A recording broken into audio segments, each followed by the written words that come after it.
विशेष दिन है और सावन के सोमवार अगर हो सके तो सारे के सारे सावन में आप मंदिर में जाकर भगवान शिव का जल अभिषेक कीजिए या उसमें थोड़ा सा दूध डालकर वो अभिषेक कीजिए। आप देखना आपको भगवान शिव विशेष रूप से आशीर्वाद देंगे। इसी सावन में मैं आपको बताऊंगी कि कैसे अपने काल सर्प योग का निवारण करना है, कैसे उपाय से आपके काल सर्प दोष का निवारण हो सकता है, कैसे आपकी मनोकामना सिद्ध हो सकती है। ऐसी कौन सी साधना है जो साधना करने से भगवान शिव आपके साथ चलने पर मजबूर हो जाएंगे।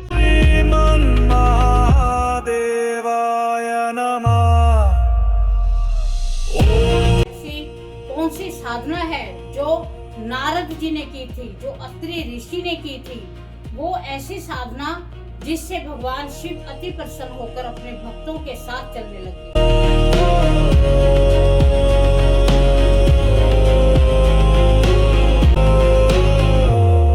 जय माता दी। सावन का महीना एक ऐसा महीना है जो भगवान शिव को बहुत प्रिय है। भगवान शिव हमारी हर मनोकामना को इस सावन के महीने में थोड़ी सी पूजा से वो अति प्रसन्न हो जाते हैं। वो तो पहले ही हम उनको भोले भंडारी कहते हैं कि वो वरदान देने में बहुत शीघ्रता करते हैं। अगर कोई मन से उनकी आराधना करे, कोई मन से उनका जाप करे। ओम नमः शिवाय। ओम नमः शिवाय एक ऐसा पंचाक्षर मंत्र है जिसके मंत्र के जाप से हम भगवान शिव को प्रसन्न कर सकते हैं।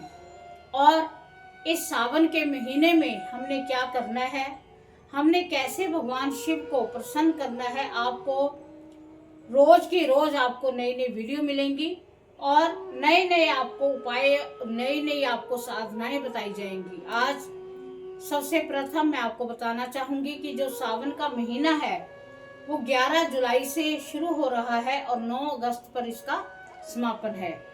तो इस सावन के महीने में हमने प्रतिदिन भगवान शिव का जाप करना ही करना है। ओम नमः शिवाय आपके मुख से उतरना नहीं चाहिए। आपको अपने घर में ही आपने कैसे पूजा करनी है, आपने मंदिर में कैसे पूजा करनी है, किन चीजों से भगवान शिव प्रसन्न होते हैं और उनको ऐसा क्या चढ़ाया जाए जो भगवान आपको सदैव खुद आशीर्वाद देने के लिए तत्पर हो जाए। तो आपने इस सावन के महीने में आपने अपने घर की नॉर्थ ईस्ट जो आपकी दिशा है उसमें आपने माँ पार्वती जी का स्वरूप विराजमान करना है और उनके सामने आपने या तो मिट्टी के शिवलिंग बनाने हैं या फिर आपने पार्थलिंग के शिवलिंग लेकर आने हैं। इसके साथ आपने क्या करना है, इसके साथ आपने माँ गौरा जी को पहले प्रसन्न करके उसके बाद में आप किन को प्रसन्न करना है, भगवान शिव को। जहाँ पर पत्नी प्रसन्न होती है वहां पर भगवान शिव पति अपने आप प्रसन्न हो जाते हैं। तो आपने जब पार्थलिंग शिवलिंग विराजमान कर लिए उसके बाद में आपने सर्वप्रथम आपने 11 बार आपने ओम नमः शिवाय का जाप करना है और उससे पहले आपने क्या करना है, 11 पत्तों पर आपने नमः शिवाय ओम नमः शिवाय लिखना है बेल पत्थर पर। वो बेल पत्थर आपने माँ गौरा जी को अर्पित करने हैं और उनको 11 बार ओम नमः शिवाय का पाठ करके उनके चरणों में आपने समर्पण कर देना है कि हे माँ गौरा, हे माँ पार्वती, ये आपके चरणों में समर्पित है।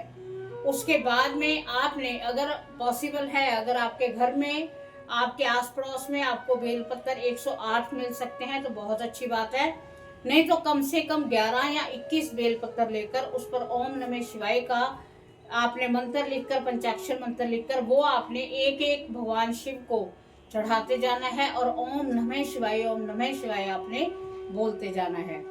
उससे पहले आपने एक घी का दीपक जलाना है उनके समक्ष, भगवान शिव को आपने चंदन चढ़ाना है। माँ पार्वती जी का जो स्वरूप आपने रखा है उस पर आपने रोली से या सिंदूर से आपने तिलक लगाना है। उससे प्रथम आपने गणपति जी की आवाहन करना है, उनकी प्रार्थना करनी है। जब आपका पाठ संपूर्ण हो जाएगा फिर आपने भगवान शिव से प्रार्थना करनी है कि हे भगवान शिव, मैं इस कार्य हेतु, मान लो आपका विवाह नहीं हो रहा तो आपकी अर्धांगिनी, जैसे आपने माँ पार्वती को प्राप्त किया, आपकी वो अर्धांगिनी बनके आपके साथ जीवन बिता रही हैं, ऐसे ही मेरा संजोग है जो बंधे हुए हैं, उन संजोगों को आप खोलिए और मेरे को एक ऐसी सुकन्या दीजिए जो मेरे साथ मेरे पूरी जिंदगी का, हम अपनी जिंदगी के दोनों अपनी जिंदगी का निर्वाह कर सके।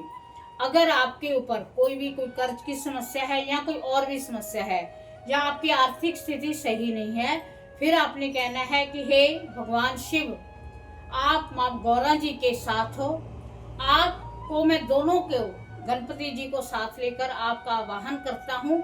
मैं आपसे प्रार्थना करता हूँ कि मेरी ये स्थिति बहुत कमजोर है, आप मेरे इस कार्य को सिद्ध कीजिए। मैं आपके सावन के चारों सोमवार आपकी इसी प्रकार से आराधना करूंगा। आपकी मेरे ऊपर विशेष कृपा होनी चाहिए। उस दिन आपने तामसिक भोजन नहीं खाना। तो सोमवार का ये जो दिन है वो बहुत विशेष दिन है और सावन के सोमवार अगर हो सके तो सारे के सारे सावन में आप मंदिर में जाकर भगवान शिव का जल अभिषेक कीजिए या उसमें थोड़ा सा दूध डालकर वो अभिषेक कीजिए। आप देखना आपको भगवान शिव विशेष रूप से आशीर्वाद देंगे। इसी सावन में मैं आपको बताऊंगी कि कैसे आपने काल सर्प योग का निवारण करना है, कैसे उपाय से आपके काल सर्प दोष का निवारण हो सकता है, कैसे आपकी मनोकामना सिद्ध हो सकती है। ऐसी कौन सी साधना है जो साधना करने से भगवान शिव आपके साथ चलने पर मजबूर हो जाएंगे। ऐसी कौन सी साधना है जो नारद जी ने की थी, जो अत्रि ऋषि ने की थी, वो ऐसी साधना जिससे भगवान शिव अति प्रसन्न होकर अपने भक्तों के साथ चलने लग गए। तो इसके रिगार्डिंग मैं नेक्स्ट वीडियो बनाऊंगी और आपको बताऊंगी कि आप किस प्रकार से भगवान शिव को आप प्रसन्न कर सकते हो। तो आपको भगवान शिव को सोमवार के दिन अवश्य खीर का, माँ अन्नपूर्णा ने खीर बनाई थी भगवान शिव का, आपने वो स्वरूप देखा होगा जिसमें वो माँ अन्नपूर्णा से खीर मांग रहे हैं। तो भगवान शिव को अति प्रिय है खीर का प्रसाद।